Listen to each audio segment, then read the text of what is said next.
Blessed be everyone, welcome to my YouTube channel. Today we're going to be talking about how to protect yourself from toxic people. It is a request that I have had. I've done another video on toxic people, or I think it was emotional vampires, I think I called it. So I'll put the link to that in the description field below this video if you want to watch that one too. But before we dive in, I'm Sandra from mysterywitchschool.com, author of Crafting Your Wiccan Path, and if you want to know more about Wicca and witchcraft, hit the subscribe button and the notification bell so that you don't miss any videos. And if you want to know where to start your witchcraft practice, then take a look at my free video called How to Start Your Witchcraft Practice. The link is in the description field below this video. Protecting yourself against toxic people. What does that even mean? And what is a toxic person?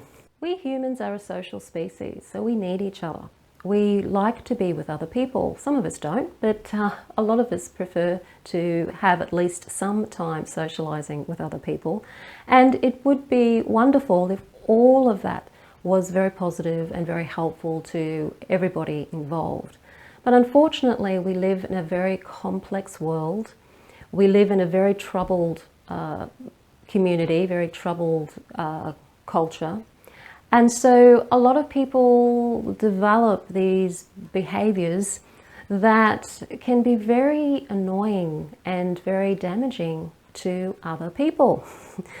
And we call these behaviors toxic because they drain energy from people. And people, in response to the behavior of these toxic people, can often go into a lot of feelings of unworthiness, self-doubt, not being good enough, feeling like they are inferior in some way, or made to feel inferior in some way, or that this other person's just using them and draining them of all of their energy, or they're manipulating the situation in such a way that it's causing them discomfort. And so they don't want to be around these people anymore. But the situation may be that it's difficult to not be around these people because you may be living with them, particularly in a family environment, for example. So what do you do to avoid these people who may be sucking your energy, who are maybe narcissistic and don't really care about your welfare? They may be very selfish people. They may be very egocentric people. And so you don't want to be around them. What can you do? Well, there's 5 different ways that you can handle the situation. Number 1 is you could do a spell. So you could do a spell to perhaps remove that person out of your life, for example. You could do a spell to protect yourself. But that, of course, depends on how possible it is to remove that person from your life, for example. If it's a family member that you live with, then it may take more than a spell to get them out of your life. You may need to help them get out of your life in some other way.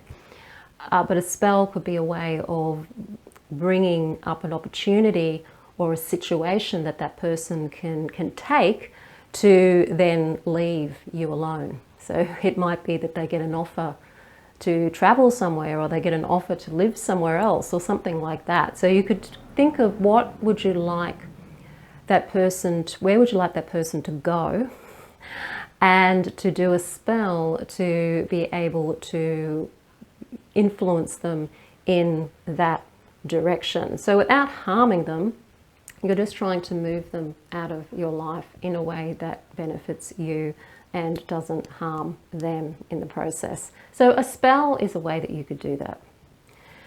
Another way that you could do that would be to do a ward. So if you don't want them coming into your home, so maybe it's somebody that you don't live with that you want to keep out of your home, you can always do a ward. And a ward is simply like an amulet that you make for your home. I've got an example of a ward here that I did a long time ago, and I did it so long ago I can't even remember what I did it for exactly.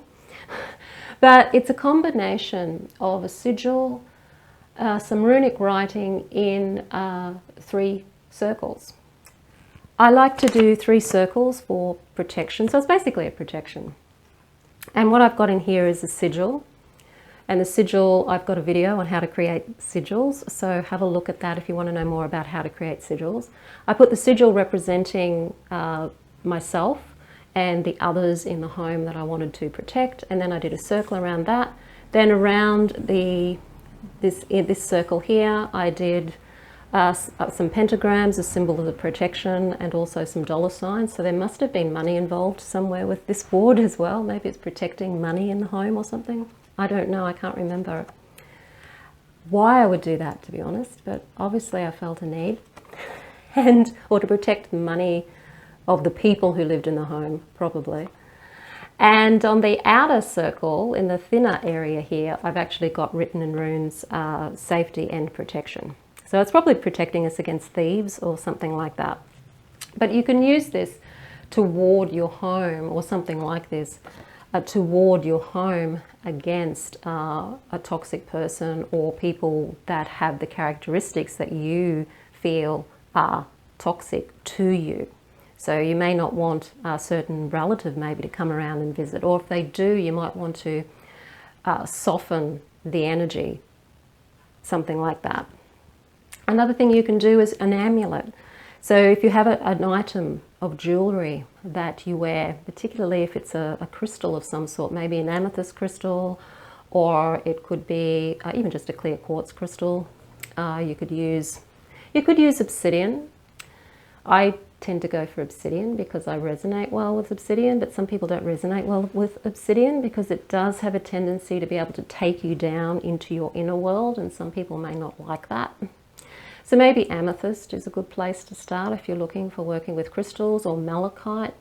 You can either wear that as beads around you, or as a bracelet, or as a pendant, and then charge that up. I've also got another video on how to charge up an amulet, so I'll also put that one in the description field under this video as well. So if you want to know how to do an amulet, that video shows you how to do that. And if you're wanting to create that ward, you can actually use the same method that's in the amulet video to create the ward as well. And wear it. And then, so if you're wearing it everywhere, or if you know you're going into a situation maybe with some in-laws or something, and you want to protect yourself against their toxicity or their attacks on you energetically, emotionally, psychically, then you can wear that amulet, and that can help protect you from that person. Or if you want to protect somebody else from somebody, you can make an amulet especially for them. The other way to do it is to make yourself up an oil combination, or so a magical potion of oils that you can wear like a perfume. And so when you smell the oils, and when you rub the oils on you, you can focus on safety and protection, and just that anything that comes at you is just going to bounce off you. The different herbs that I would recommend, or oils that you can use to make up a potion that aren't too expensive. So I'm not going to go into the expensive ones like dragon's blood, for example, or even frankincense, because they're quite expensive to obtain. But if you look at bergamot, rosemary, black pepper, basil, patchouli, and clove, and maybe just mix some of those together, then you can make yourself up an oil that you can wear as a perfume to ward off toxic people as well. And you can even pop those herbs, if you've got them as herbs, make an infusion of those herbs, and then strain them, and then make a floor wash or a spray, and you can spray it around your home. So that can protect you against the toxicity as well. And even if you live with toxic people, you can still spray your home with this stuff. You can still wear the protection. It's going to make things easier for you if you do. It may even push them out and away because you'll be acting differently, because you'll be feeling different. And then that may persuade them then to move on and go somewhere else and find another victim. But honestly, the best way to ward against toxic people, it really is the best way, but it's probably the hardest way and the most time-consuming way. But if you are on a spiritual path or a magical path, it is definitely something I totally recommend, is that inner work, that shadow work. Know thyself. Understand why you're reacting the way you are to these people. You know, why are you being triggered by these people? What is it that they're triggering, that you're allowing them to trigger within you? What insecurities are they highlighting for you?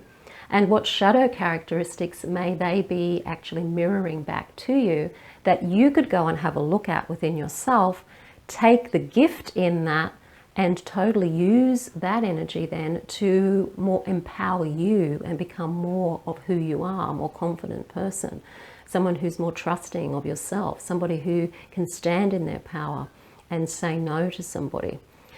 And that is the most powerful magic. It's not even magic, but it's the most powerful way to protect yourself from toxic people. Sometimes you may be in a situation where you're dealing maybe with a body of people or an organization that you do have to protect yourself from magically. But if it's just people in your life, like family members, for example, or friends, if you've got toxic friends, you have to start thinking, well, do I really want these people as friends? Or even people you work with, then yes, you can use all of these magical methods. But if you are stronger on the inside and you are really standing in your power, often those toxic people won't even come around you, or if they have been around you, they'll go away because they're no longer able to they're no longer able to feed off your energy. And so they'll go look for somebody else to feed off. But that requires a lot of inner power and a lot of inner strength within yourself. And that's something that you may have to work at to be able to stand in your true power. And standing in your true power means that you take ownership of everything that you experience and everything that you feel. You take ownership of, look at it, and understand how you can benefit from the situation in some way. So even if you're feeling low self-worth around somebody, so maybe there's somebody who's very, very critical and they manipulate you by criticizing you or judging you, well, that's an opportunity for you to do some work on yourself so that you no longer feel that you're no longer actually criticizing or judging yourself. Because if you weren't criticizing or judging yourself, another person can criticize and judge you all they want, and you'll just look at them like, what's this person on? It's not going to affect you. But if you're taking that criticism and that judgment on yourself and doing it to yourself at the same time, which we do because we're all programmed to do it, then it's going to make it harder for you and you're going to feel more of those icky feelings. So standing in your power, particularly the solar plexus chakra, is the way that you can help ward off these toxic situations, toxic people and toxic attacks. So that's my lead in to my new course, Wheels of Empowerment, where you work through your chakras to be able to empower yourself and get more connected to who you are. It is a kind of a Wicca 201 aspect because the inner work is more of a second degree aspect to Wicca. So if you have been on the path for a while and you're looking for a way of really trying to bring more depth into your practice, then going inwards is the first place to start. And getting that strength and sense of power within yourself and getting your power back, taking that power off these people and stop giving it to them and taking it back. And that's what we want. And we need that more than ever in the world right now because there's so many things trying to take our power away from us. Ideologies, authorities, you name it. There's a lot of vampires out there trying to take your energy and a lot of controlling factors out there who are trying to manipulate and control you. But if you're standing in your sovereignty and standing in your power, it's much, much harder for them to do it. And it makes you a little bit more able to focus on your path and where you're going and what it is that you're doing. Okay, so if you're interested in Wheels of Empowerment, the link is in the description field below this video. If you like the video, hit the like button, share it with your friends. Don't forget to subscribe. I'm Sandra from mysterywitchschool.com. Blessed be.